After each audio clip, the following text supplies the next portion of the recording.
It's time for a cup of coffee with Will and Chris at Slumberland Furniture. From Slumberland Furniture in Osage Beach, here are your hosts, William Holtz and Chris Schneider. Welcome to this week's edition of A Cup of Coffee. We're here at Slumberland at the lake. Uncle Chris, Wild Will, and we got an action-packed show. Chris, you're going to have a special guest this week. Yeah, we're going to talk with Kelly Fischbach with the Idiots Club. If you don't know what the Idiots Club is, stick around. You'll learn all about it. Very cool organization. And for those of you that watch regularly, you're probably thinking it's a special exclusive club that just we're in. us, right? No. This is the Jesters of Goodwill. We'll tell you all about them, and we're going to get right into this week's show. We've got Big Bass Bash, Toll Bridge Countdown, update on the Nichols apartment complex. We were at Elegant Evening Friday in Camdenton. Man, we've got news from Shootout. Offshore's around the corner, so tons happening. It's already in the thick of the season right here. Hard to believe April's wrapping up, and this last weekend, lots was going on. And so before we get into weekend events, I had to give a shout out to our good friend, Mary Pat Brooks, right? Yep. She's with the Lake West Chamber of Commerce. One of our favorite people in the area. She is, and we did a recap last week for the Lake West Chamber dinner, and I thought we talked about it, and I'm remiss because we did not mention our good friend Mary Pat Brooks. Now, she took the Volunteer of the Year award, and rightfully so. I actually met Mary Pat when she first moved to the lake area. She found out about our Shootout auction that we were involved in, and she goes, I got this amazing photo, I want to donate to it. And it was a photo of a rope on a boat she had taken with her good friend who had cancer, and it was their last bon voyage. They went on this boat trip, and this boat picture she got with her. Well, she framed it and put it in the auction, and since then, she's been involved in everything, and so we truly love Mary Pat Brooks, and I just wanted to give her a little special shout out because she does so much for not only the Chamber, but for the Lake West area as a whole. And so thank you to our Volunteer of the Year, Miss Mary Pat Brooks. We love you, lady. And as we move in, Big Bass Bash, $100,000 for an amateur fisherman. Can you believe that? Yeah, and it was nice of us not to jump in and take that, because we obviously would have won the prize for the 100%. Yeah, so we stayed away. But man, there were boats on the lake all over the place for the Big Bass Bash. Yeah, this is an unbelievable event. The Big Bass Bash, part of the Anglers in Action circuit, and they do 6 of these a year, 2 at the lake, 1 in the spring and 1 in the fall, and each of their events pays out over $300,000 in winnings, and it only costs about $200 to enter, and so an amateur fisherman wins big money. And this year there was some drama surrounding the places. So as I look at it, the Bait WRX Big Bass Bash Spring Lake of the Ozarks in 4th place, Stephen Reynolds, and that was 7.25 pounds. Wow, 4th place? Yeah, he caught his on Saturday, and his weigh station was Red Oak Randall Resort. Now, 3rd place, also caught on Saturday, Jason Regg from Wright City, Missouri, 7.26 pounds. So 0.01 pounds more than 4th place. And both of those are bigger than last year's overall winner. Right. And so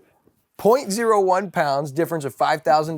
3rd place took $10,000, and he weighed in at Red Oak Resort on Saturday. Now, the 2nd place finish, the youngest of our winners, Andy Ladenberger from St. Louis, Missouri. He got $20,000 for a 2nd place fish and 7.42 pounds. He caught on Saturday. Listen, he was in the lead all of Saturday, all of Sunday, probably already counting his money, right? Yeah. About 2:31 in the afternoon, Shane Tinsley from Potosi, Missouri decides to go by where some of his buddies said they had this monster under the water. They weren't able to snag it. So he went by just to chat with him, not even kidding. He told this story from the award stage. And then they're like, well, we can't get it. You might as well throw in and try to get it. And he goes, what colors have you used? They used every color on their bait except for black. So he threw in black. Yeah. Sure enough, he caught a 7.63 pound monster, about 2:30, weighed in at Ohana Way Station. Wow. And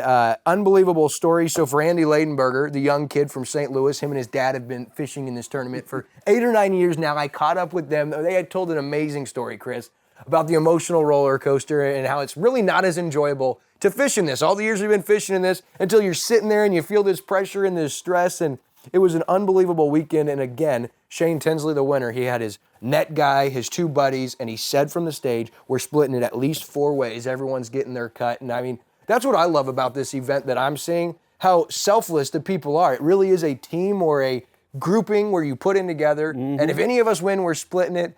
Well, until you get the check, and then it's like, that's a lot of money. Maybe right? I'll keep it, yeah. And so you get to see the camaraderie with these fishermen, and even the first, second, third, and fourth place guys, the way they come together. So neat. I did want to give a shout out, the women's division winner for $1,000, Deborah Cloxon. It's no small fish either, 6.12 pounds. Wow. She weighed in right there at PB2.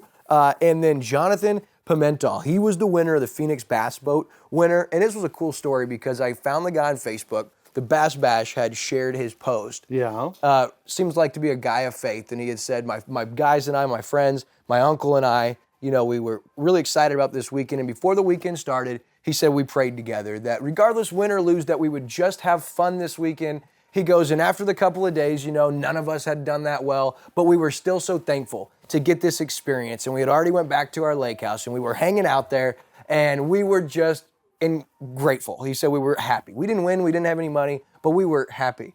Until he's watching the live feed and they're announcing the Phoenix Boat Bass winner. Yeah. And they announce his name and he couldn't believe it. He goes, unbelievable, glory to God. And he was so excited, put a really neat post on Facebook. And so that event is really special. The Terrell family, and of course, Big Al, they just do an amazing job. And this was our first time really being at the Sunday festivities.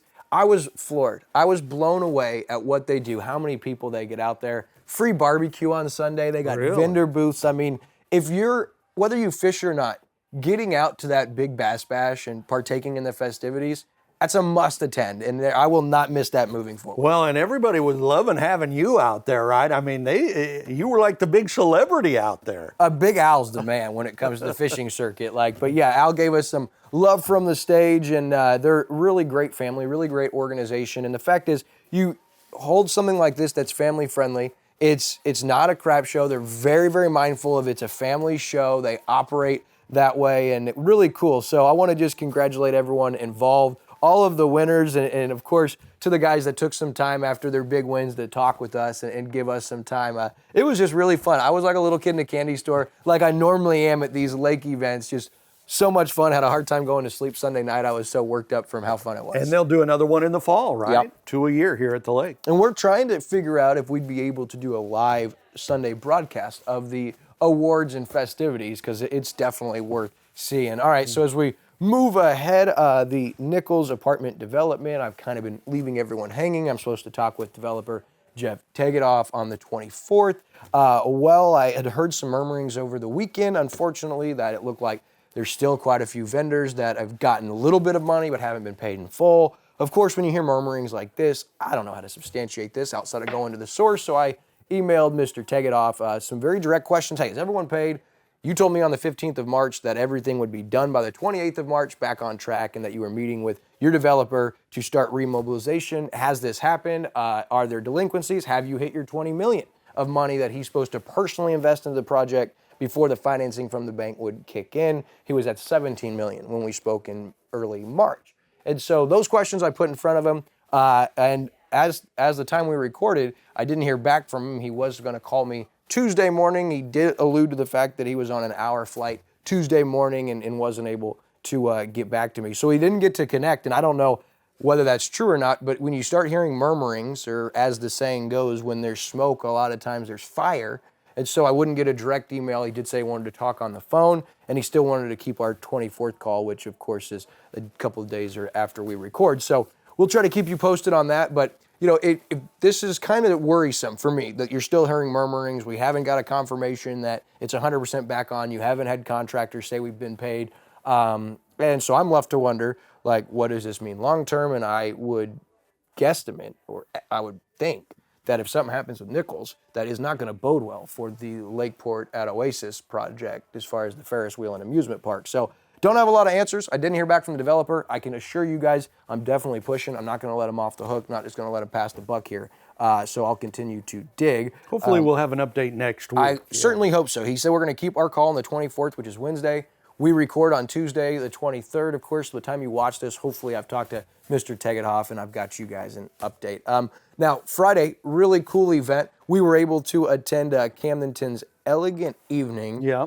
We were invited by Kelsey and Tyler Knight. Yeah. I just wanted to thank them personally. Just awesome people. Yeah. You know, Kelsey involved in the district, helps with the media and the PR, and of course Tyler is the assistant principal at the middle school, and has been a coach for a long time. And I've seen Tyler around. I've seen He looked Kelsey. familiar, didn't he? He did so familiar. I mean, he just looks like a coach for sure. Great couple. Was really honored to sit with them. But the night as a whole, Chris, I mean, we could go on and on, but what a special evening. Yeah, it was stunning, you know, when you walk in the door and there are literally thousands, maybe tens of thousands of pieces of art, you know, from elementary school kids all the way up into the high school. And it was interesting because we talked at the event, you know, you could see the development of the kids from the younger to the older, and, you know, their thinking changes as they get a little bit older. So the artwork changed. And some of it got darker, some of it got lighter. It was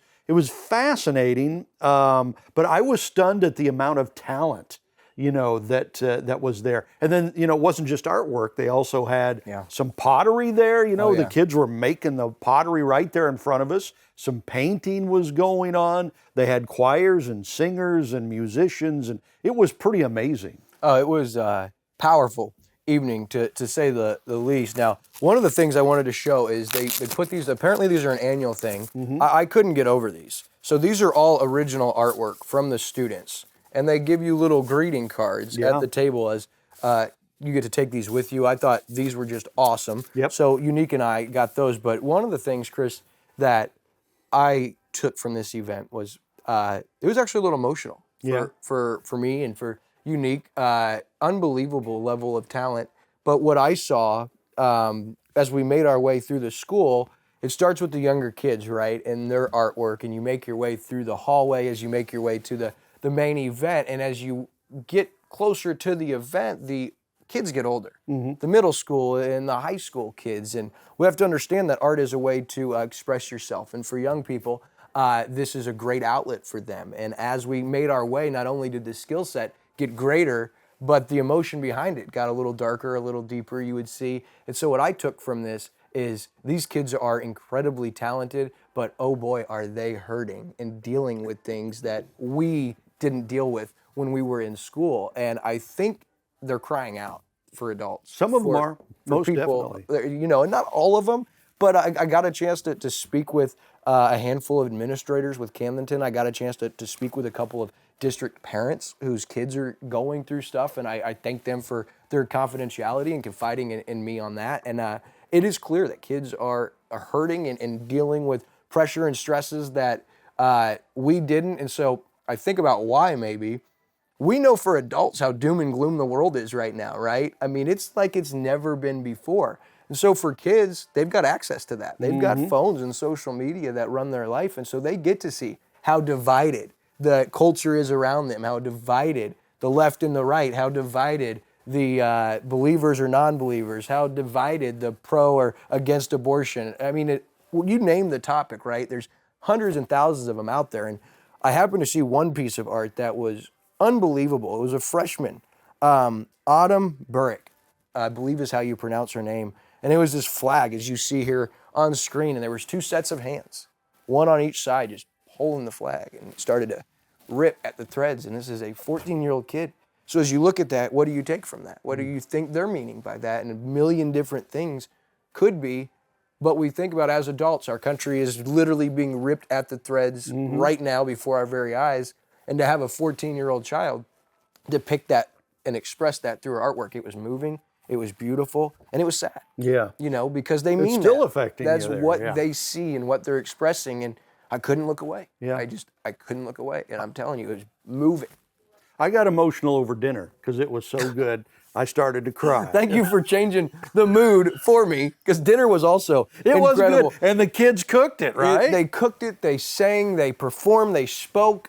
It was just, our kids, our young people are so important, I think is what I took away. And the district also honored Ron Edwards, which was really cool as the outstanding educational professional. He made a huge impact on a lot of people, including current Superintendent Dr. Sean Kirksey. I spoke with him about his difference that he made. And then John F. Blair was the friend of the district, two new inductees into the Hall of Leaders. Again, thank you to Kelsey and Tyler Knight for the invite.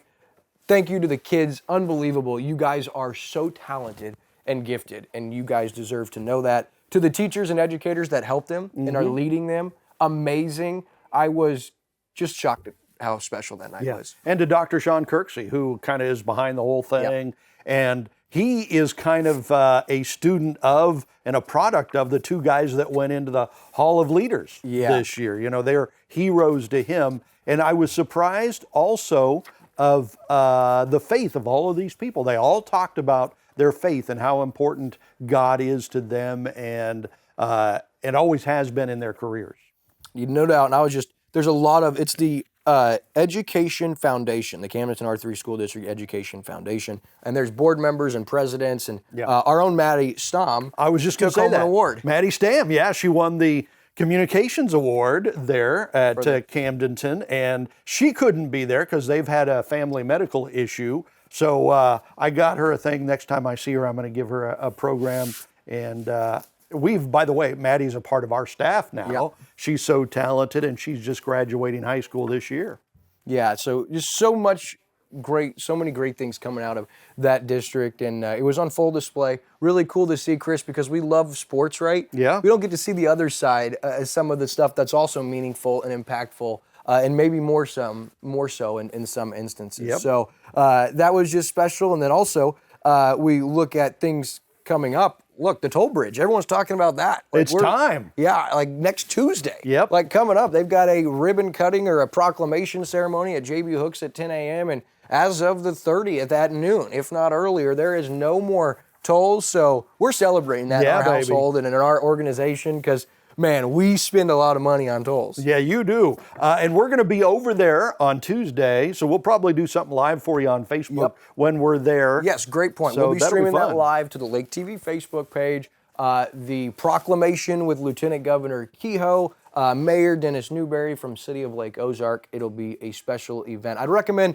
attending and being there, but if you can't, you can obviously watch our live stream. So super excited about that. Also, I saw an announcement, the Shootout live auction, right? Yeah. It's been at Camden, been part of Super Cat Fest for all these years. Believe there's been some contention there, and it looks like they're now making a move because they've got a massive matching donation. They're moving it over to Shady's. Yeah, so for the third consecutive year, Marine Technology Inc. Vice President Taylor Scism, daughter of MTI founder and President Randy Scism, will be the honorary chair at this year's Lake of the Ozarks Shootout live auction, and they make huge money for local charities. And she says, while the Lake of the Ozarks is one of my favorite places to be, it's equally important to give back to the community that we love.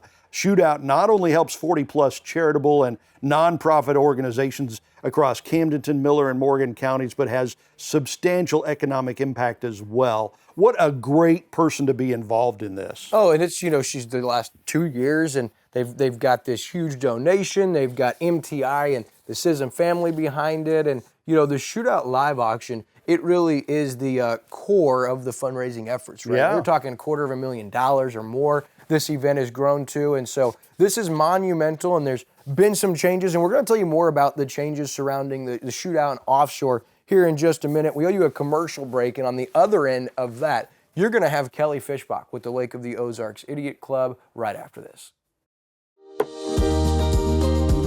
We've got the stuff to help you hit a bullseye for summertime fun. Not only do we have the dartboard, but we also have great new shuffleboard tables. You're going to have your fun outside covered. We're going to cover it inside with the new indoor games.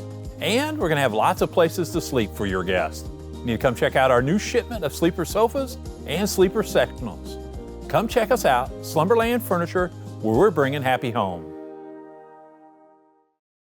Welcome back to Cup of Coffee. We are joined on set by Kelly Fischbach with the Idiots Club, right? When I first moved to the lake, I saw this group called the Idiots Club, and I thought, man, that's all for me right there, That's right. But I didn't know what it was all about. So what is the Idiots Club? What is it all about? Well, we're a group of people who believe it's important to support the kids living in poverty in the lake area. And so we fundraise and then work directly with the 5 school districts in the area: Eldon, School of the Osage, Camdenton, Max Creek, and Climax Springs. Okay, helping out disadvantaged folks. Now, you and your husband recently kind of took over leadership of the Idiots Club. We did.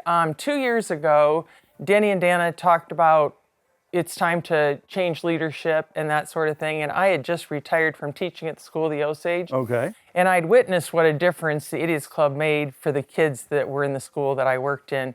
And I sat there thinking, this just can't really end. And of course, Max wasn't at that meeting. And I got home that night and said, I think we need to do this. And he looked at me like, are you sure? And I said, well, we're both a couple idiots, so we might as well try something. And we both taught school for years. That was our entire career. So we knew how important it was for kids living in poverty to not feel like they stuck out at schools. And so it really touched our hearts, and so we decided, let's do this. Wow, that's cool. cool. That's kind of how it came to be. So what kind of money are we looking at? How long has the Idiots Club been around? 10 years, I guess. Right. And how much have you guys raised and given away over that decade? That's a crazy story. The first year Denny and Dana started, 2014, they sat at a lake bar for 22 Saturdays, and they raised $5,000. Wow. And they thought that was pretty good, and they had worked with Camdenton saying, let's put this together, and you have a need, call us, and we'll see what we can do. And they didn't spend all of the $5,000, but they almost spent it all. Right. And the next year they raised $10,000 and almost spent it all, but not all. And they then I think raised $25,000 and said, well, we can't spend all that at Camdenton. So that's when they added Max Creek and Climax Springs, School of the Osage. And so fast forward 10 years later, right this year, where we're at the school year, we're over $250,000 we've spent on kids this year. Just this year? Just this year, since the 1st of July. Wow. Right. Okay. And I'm looking at your numbers here. So you've raised over $1.2 million in that 10 years. Right. And you've given about 94 cents out of every dollar you give away. Is that right? That's one of the things we really kind of brag about because, first of all, we don't have any buildings and everybody is volunteered. Like I had to pay for my own shirt even. Really? Right. So everything that goes into this club goes right back to the kids. And so the only really expenses we have are postage, paper, some toner, those types of things. Yeah. So if you're going to give to the Idiots Club, you know that your money's going right to the kids.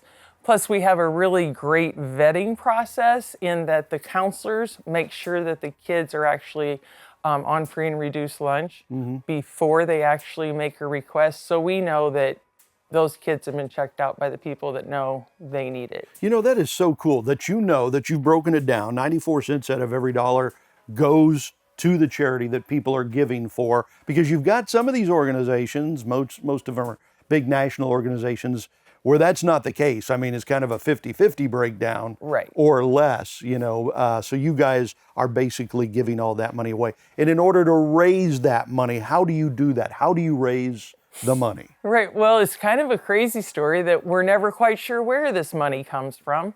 But we do start with a kickoff at First Watch, and that'll be on May 18th, and from 3 to 6. Okay. And First Watch is a neat partner with us in that they close the doors at 2, because they always close at 2 o'clock. Right. And then they reopen for our organization from 3 to 6. And so anybody that wants to come and hear more about what the Idiots Club is, they can come. It costs $10 to get in. Okay. You get to eat off of a limited menu, and that $10 covers that food. And then you can buy whatever you want to drink. And we'll be selling our Barbie pink shirts and our $5 memberships. And if you want a hat or any of our other swag, you can get it that night also. Okay. There's also going to be free entertainment this year, Traveling Kind. Have you heard them? I have not heard They're that. a fabulous duo. They play at a lot of lake area places different nights, but they've said they come and play for us from 3 to 6. Traveling Kind. Traveling Kind, yeah. Okay, that's cool. So this is May 18th from 3 to 6. May 18th is what, a Saturday? It's a Saturday. Okay. May 18th from 3 to 6. If you just want to learn about what Idiots Club is, what they do, where the money goes, and maybe if you want to volunteer, right? Do you guys need volunteers? And this is one of those things when people all during the year are like, well, I'd like to help. This is where you come and we'll show you what you can do to help, because we do sit at lake bars 6 different Saturdays over the course of the summer, and we have 4 to 6 people in 2 different shifts, so we need about a dozen people to help us. And basically on those Saturdays, you just tell the people that are hanging out having a good time what the Idiots Club is and what we do. And it's crazy how one of the things maybe people like to know is the Idiots Club is just a name. It really stands for nothing. But when you're at a lake bar and you want to say, hey, would you like to give us $5 to support kids living in poverty? They'd look at you like, yeah, that's nice. But if you come up and say, you want to hear about our Idiots Club? They'll say, well, I got a table full of them. That's a good talking point, that's right? Yeah. So that's kind of what we do. And then we just kind of tell them our story. We don't ever sell anything. We don't ever ask for money. We just tell our story. And, you know, people have a big heart in this world. Yeah, especially in this community. They do. And you have something called Expired Idiots. What are expired idiots? We do. So people say, oh, I joined the Idiots Club. I said, really? Do you have a pink card? Because that's our color this year. Yeah. And they're like, oh, I think mine's purple. Well, our answer is that makes you an expired idiot. And so if you'd really like to be a current idiot, you need to come and get that new $5 membership card. Okay, cool. So if folks want to get more information, how can they go about doing that? Well, we're real active on Facebook. Okay. So you can just look Lodo Idiots Club and you'll find us on Facebook. And we post 3 to 4 times a week telling about what we have done buying things for kids. Okay. And it's an interesting story because sometimes, like the start of the school year, lots of kids need clothes. They've outgrown everything they had for the previous school year. And they've worn flip-flops or sandals all summer long and their tennis shoes are shot. So we do a lot of that time of the year. Now this time of the year, we're paying for things like tuxedos and prom dresses. Oh, wow. Yep, graduation, caps and gowns, because kids can't afford that. They've stayed in school to this point. Now the last thing they need is maybe a pair of black pants and a cap and gown to go to graduation. Well, we're going to make sure that happens. How cool is that, Yeah, man? Okay. yeah. So Facebook, just look up Facebook. Idiots Club. Right. And they can We get also information. have a website, like the Ozarks Idiots Club, and you can go on there and buy all of our swag too and read more about some of the things that we've done over the past 10 years. Okay. So that's Saturday, May 18th from 3 to 6 at First Watch. That's the first fundraiser. Obviously a great organization. Kelly, thanks for coming by. Appreciate Thanks, it. it was great to be here. I Good appreciate luck. the time. You betcha. And coming up, we'll have more cup of coffee for you. You've got to join us for Lake TV's Community Spotlight Show this week. Our guest is Mark Brick, part of the Brick Empire, right? They own Village Marina and the Boathouse and Casablanca and the Brick House. So we'll find out how they got started at the lake, how the family bought into all of that, and how long ago that was, and kind of find out all the ins and outs of it. It's really great. Be sure to join us with Mark Brick this week's Community Spotlight Show.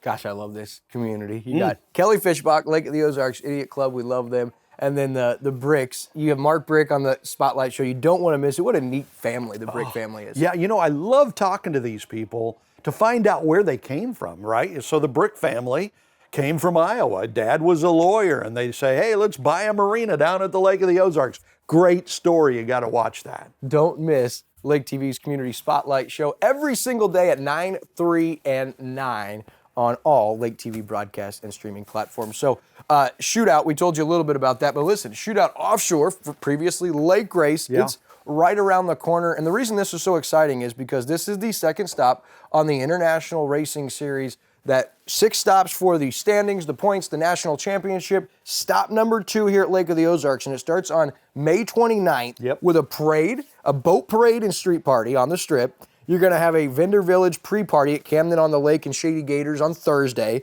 Friday, you've got a charity auction, day 1 of racing, and Jared Neiman live at Lazy Gators. Wow. And then you've got day 2 of racing, Friday and Saturday, racing from 8 to 5. I cannot wait at Camden and Shady's. And then Sunday, the 2nd of June, you're going to have the Run What You Brung poker run, normally part of Shootout later in the year. It's going to be from Ron's all the way to Lazy, Shady Gators, and Camden on the lake there. So listen, this is going to be massive. It's going to be live on Lake TV. We'll be all over it, so don't miss it. You're going to want to go plug in with Shootout Offshore on Facebook. But not only that, we've got Happy Hour with DJ Kyle. Yep. Weekend at the Lake with David Leatherberry, and we've just launched 2 brand new, I call them short segments. You've got Lake of the Ozarks Boats. We're launching the new Axopar with Certike Yamaha. So cool. And then Magic Dragon Motors with some muscle cars, vintage, classic cars. You're doing some incredible stuff, man. And listen, this weekend you got the Dogwood Festival and the Veterans Fishing Tournament in Gravois. All kinds of stuff going on around the lake. Thanks for tuning in for this week's Cup of Coffee from Slumberland at the Lake. We'll see you guys next week.